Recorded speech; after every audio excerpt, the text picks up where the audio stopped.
How to add age verification to your Wix website. So we want to enter the main page of Wix, and here we will focus on the left hand side, hover over store products, and we want to go to e-commerce apps.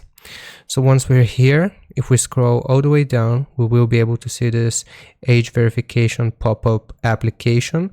So basically you will need to click on view app, and then you will select add to site here. I already have it added to my site, so I can't do it again.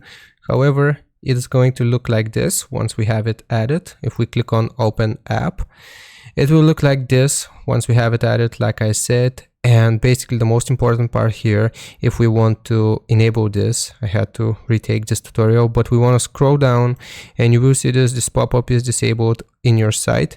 We want to click on this just to enable it.